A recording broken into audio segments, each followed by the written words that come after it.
మరి ఇలాంటి సిట్యుయేషన్ మాత్రం ఎవరికీ రాకూడదనేలా అయితే ఉంటదనమాట. బాధ ఎవరికీ చెప్పుకోలేరు. అలా అని చెప్పి బాధను తట్టుకోలేరు. ఆ టైప్‌లో అయితే ఉంటది ఈ స్టోరీలో ట్విస్ట్ అయితే మాత్రం. సో, అసలు ఏంటి స్టోరీ అంటే మాత్రం 'కిష్కింధకాండం' మూవీ అండి. సో, డిజ్నీ ప్లస్ హాట్‌స్టార్‌లో అయితే అవైలబుల్‌గా ఉంది. మరి అది ఎలా ఉంది? ఏంటి? అని తెలుసుకోవాలి కదా! సో, రివ్యూలోకెళ్ళే ముందు కొత్తగా మన ఛానల్ చూస్తే గనక సబ్స్క్రైబ్ చేసుకోండి. అలాగే వీడియోని లైక్ చేసి సపోర్ట్ చేయండి.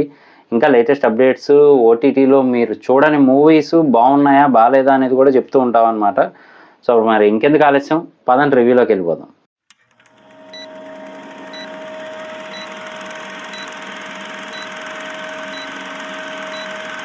Welcome to the review of the movie 'Kishkindhakandam' acted by మన అపర్ణ బాలమురళి గారు, అలాగే ఆసిఫ్ అలీ గారు. సో, అసలు ఏంటి కాన్సెప్ట్ దేని గురించి అంటే మాత్రం ఆసిఫ్ అలీ గారు అదేనండి ఇంతకుముందు మనకి ఆల్రెడీ 'లెవెల్ క్రాస్' అని చెప్పి ఒక మూవీ అయితే రిలీజ్ అయిందనమాట. సో, ఆ మూవీలో అమలాపాల్ గారితో పాటు అక్కడ ఒక గేట్ మ్యాన్‌గా అయితే పనిచేస్తూ ఉంటారు కదా! సో, నిజంగా ఆ ఫోటో, ఈ ఫోటో పక్క పక్కన పెడితే ఈయనేనా ఇలా యాక్ట్ చేసిందనేలా అయితే ఉంటుంది ఆయన యాక్టింగు. చాలా బావుంటుంది ఈ మూవీలో గూడా. సో, అసలు ఏంటి అంటే మాత్రం అతనికి ఒక ఫాదర్ అయితే ఉంటారు. మిలిటరీ ఆఫీసర్ అనమాట. Ex military officer. సో, ఆయన కొడుకు పెళ్ళికి గూడా రాకుండా ఇంటి దగ్గర అయితే వెతుకుతూ ఉంటారు. ఏంటి అంటే మాత్రం మిస్ అయిన గన్ను. సో, ఆయన పిస్టల్ అయితే మిస్ అవుతుంది. ఆ పిస్టల్ కోసం అయితే సెర్చ్ చేస్తూ ఉంటారనమాట ఇల్లంతా కూడా. అప్పటికి ఆ ఏరియాలో ఎవరెవరి దగ్గర అయితే గన్స్ ఉంటాయో వాళ్ళందరూ గూడా లైసెన్స్‌తో పాటు వచ్చి డిపాజిట్ చేయాలి దగ్గరలో ఉన్న పోలీస్ స్టేషన్‌లో అని ఆర్డర్స్ అన్నీ పాస్ చేస్తారు. సో, అందరూ గూడా డిపాజిట్ చేస్తూ ఉంటారు. లైసెన్స్‌డ్ వెపన్స్ అన్నీ గూడా విత్ లైసెన్స్‌తో అయితే. సో, మరి దేనికి అంటే ఆ ఏరియా అంతా కూడా ఎలక్షన్స్ హడావుడైతే ఉంటుంది. సో, ఈయన కూడా అలా డిపాజిట్ చేయడానికి వెతుకుతూ ఉంటే ఆయన గన్నే కనబడదనమాట. అది నెక్స్ట్ లెవెల్ అసల. కాకపోతే ఈలోపు కొడుకు పెళ్ళైతే అయిపోతుంది రిజిస్టర్ ఆఫీస్‌లో.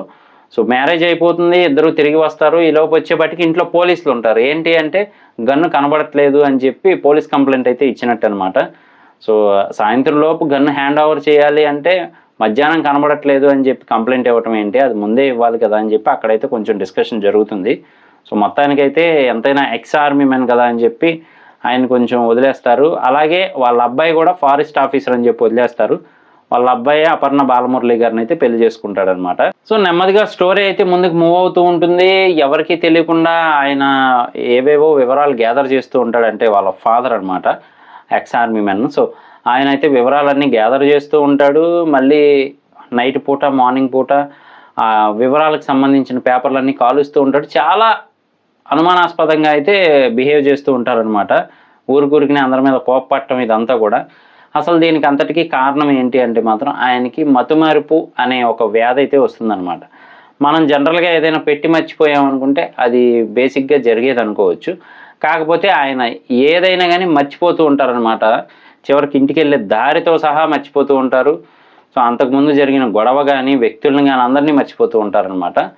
ఇదిలా ఉంటే ఒక పక్కన, ఇంకొక పక్కన హైలైట్ ట్విస్ట్ మాత్రం మామూలుగా ఉండదు భయ్యా అసల. నిజంగా స్టోరీ అంతా ఏదో నెమ్మదిగా వెళ్తుంది అనిపిస్తూ ఉంటుంది గానీ, మనకి ఆ హైలైట్ ట్విస్ట్ ఏంటి అంటే మాత్రం ఇది స్పాయిలర్ అనుకోవచ్చు. తెలియని వాళ్ళు స్టోరీ కొంచెం తెలుసుకోవచ్చు. ఏంటి అంటే ఆ అపర్ణ బాలమురళి గారు పెళ్లి చేసుకోవడానికి ముందు అతన్నైతే ఒకరు పెళ్లి చేసుకుంటారనమాట హీరోని. సో, మ్యారేజ్ అయ్యి ఒక బాబు అయితే పుడతాడు. పుట్టిన తర్వాత వాళ్ళ మదర్ అంటే ఆ బాబు వాళ్ళ మదరు అంటే అపర్ణ బాలమురళి గారి కంటే కూడా ముందు వైఫ్ అనమాట హీరోకి. సో, ఆవిడైతే క్యాన్సర్‌తో బాధపడుతూ ఉంటారు. సో, వాళ్ళ అబ్బాయి తెలియకుండా వాళ్ళ తాత రైఫిల్ అదే ఎక్స్ ఆర్మీ మ్యాన్ ఉన్నాడు కదా! అతని పిస్టల్ అయితే తీసుకోవడం జరుగుతుంది. తీసుకొని ఇవ్వను, ఇవ్వను అంటూ ఉంటే ఈలోపు వీళ్ళ మదరు ఎవరైతే క్యాన్సర్‌తో ఇబ్బంది పడుతూ ఉన్నారో హీరో వాళ్ళ వైఫ్ ఆవిడ ఇవ్వరా అని చెప్పి లాక్కునే ఆ చిన్న ఏదైతే మిస్‌కమ్యూనికేషన్ ఉందో ఆ మధ్యలో గన్ అయితే ఫైర్ అవుతుంది. ఫైర్ అయ్యి ఆ బాబు అక్కడికక్కడే చనిపోతాడనమాట. సో, చనిపోయి చాలా అయితే బాధపడతారు. మామూలుగా ఉండదనమాట. ఇంకొక వైపేమో ఆవిడకి సీరియస్‌గా ఉంటుంది. వాళ్ళ వైఫ్‌కైతే క్యాన్సర్ కదా! సో, ఆవిడకి సీరియస్‌గా ఉంటుంది. తీసుకెళ్ళి హాస్పిటల్‌లో జాయిన్ చేయాలి. ఇంట్లో చూస్తేనేమో మరి బాబు శవం అలాగే ఉంటది. మామూలుగా ఉండదు. హీరో పడే బాధైతే మాత్రం. అలాగే ఉంచి మొత్తానికి వెళ్ళైతే వాళ్ళ వైఫ్‌ని జాయిన్ చేసి ఇంటికొచ్చి చూసేపాటికి బాబు బాడీ అయితే ఉండదనమాట. బాడీ ఉండదు, గన్ను ఉండదు. తీరా వాళ్ళ ఫాదర్ దగ్గరకొచ్చి చూసేపాటికి ఏమో వాడు ఎక్కడికి వెళ్ళాడో ఆడుకుంటున్నాడేమో ఈ టైప్లో ఇంకా అతను మర్చిపోతాడు అనమాట మొత్తంగా. సో అదంతా ఒక ట్విస్ట్గా అయితే ఉండిపోతుంది. మొత్తానికైతే హీరో బాధ మామూలుగా ఉండదు. కాకపోతే ఇక్కడ వెరైటీ ఏంటి అంటే మాత్రం అతని తండ్రే మళ్ళీ మనవడు ఏమయ్యాడా అని వెతుకుతూ ఉంటాడు అనమాట. అంటే మర్చిపోతాడు కదా, సో అందుకని మళ్ళీ వెతుకుతూ ఉంటాడు. అదైతే నెక్స్ట్ లెవెల్. మనకు కూడా చాలా బాధ అనిపిస్తుంది అది మనకి రివీల్ అయిన తర్వాత. అయితే మాత్రం ఓవరాల్గా అయితే మాత్రం మూవీ బాగుంది. ఒక ఎమోషనల్ బాండింగ్తో అయితే ముందుకెళ్తుంది అనమాట. చూడకపోతే మాత్రం ఒకసారి చూడడానికి ట్రై చేయండి. ఫస్ట్ అంతా కూడా కొంచెం సస్పెన్స్ థ్రిల్లింగ్గా తీసుకెళ్ళినప్పటికీ కూడా ఆ పాయింట్ ఏదైతే ఉందో అది రివీల్ అయిన తర్వాత చాలా బాధ అనిపిస్తుంది మనకి. అలాగే అపర్ణ బాలమురళి గారి యాక్టింగ్ కూడా చాలా బాగుంటుంది. అపర్ణ బాలమురళి గారు అంటే మీకు ఆల్రెడీ తెలిసే ఉంటుంది.